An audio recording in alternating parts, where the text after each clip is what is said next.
दादी ने राधा से आटा पिसवाया। जी हाँ दोस्तों, मानवती सुंदर के एपिसोड में आप लोगों को देखने को मिलेगा जो दादी होती है वह राधा को दंड स्वरूप गेहूं को 1 टन गेहूं को पिसवाने के लिए राधा से कहती है।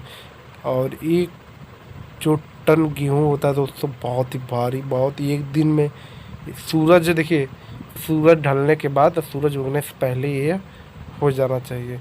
अब राधा ये कर पाएगी कि नहीं। दादी एक और एलिगेशन लगा देती है राधा के ऊपर कि राधा जो होती है वह सब पीस लेती है गेहूँ।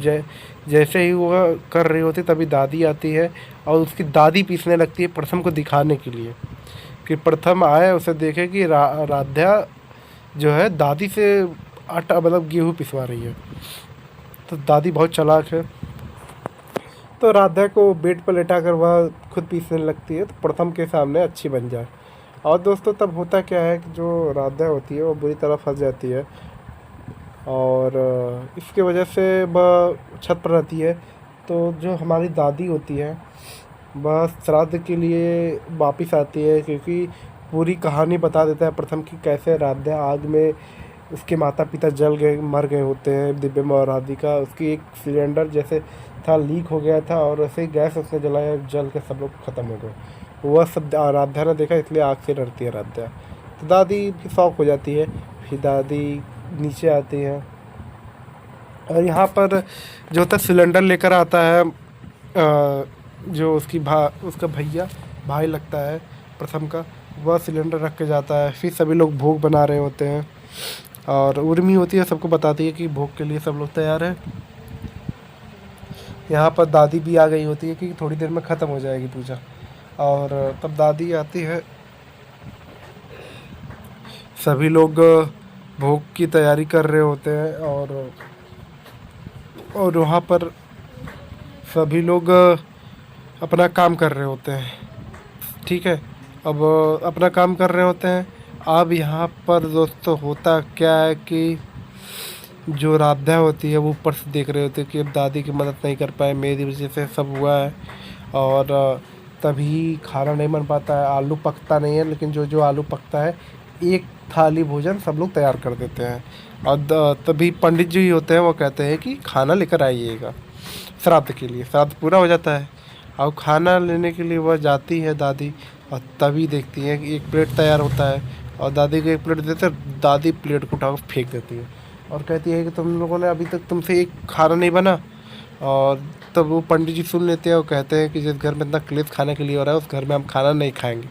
एक समय होता है हम लोग को ब्राह्मणों का भोजन करने के लिए, अब हम लोग जा रहे हैं। तभी वो लोग जा रहे होते हैं तो सभी लोग विनती करते हैं, प्रथम भी विनती करता है और राधा जो होती है वह ऊपर से अग्निकुंड को देख रही होती है। अग्निकुंड को जब वो देखती है तो वो ऐसा करने डरने लगती है। तभी प्रथम देख लेता है और प्रथम उस अग्निकुंड को कहता है उस बाहर लेकर जाता है।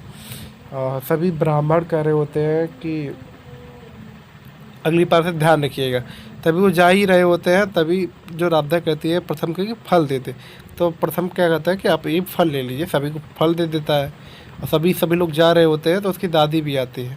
तो तब वो उनको रोकती है, लेकिन वो चले जाते हैं, कहते हैं अगली बार से तैयारी कर लीजिएगा जब भी श्राद्ध हो। और दादी तब रोने लगती हैं दोस्तों और 50 ड्रामे करने लगती हैं। उनका पूरा नहीं हुआ तो वह कहती है सबकी राधा की गलती है। तो जो राधा की सासू माँ होती है वो कहती है कि कहाँ राधा की गलती है, उसने तो खाना बना भी दिया था, आपने ही फेंकवा दिया। तो वह कहती है कि इसमें भी मेरी ही गलती है। ओमकार गुस्सा हो जाता है और कहते हैं कि रजनी तुम तो चुप रहो, यार इसमें तो राधा की ही गलती है। और ओमकार दादी जो चली जाती है, प्रथम रोकने की कोशिश करता है लेकिन वो कहती है कि नहीं रुकता। और तब राधा होती है रोती हुई जाती है, कहती है कि ये सब मेरी वजह से हुआ है, मेरी वजह से आज पंडित बिना खाए हुए चले गए और श्राद्ध में उनका पूरा दम अच्छे से नहीं हुआ। और तभी वो जाती है, कहती है उनसे माफ़ी मांगूंगी। तो प्रथम आता है और कहता है कि तुम ऐसा नहीं करोगी।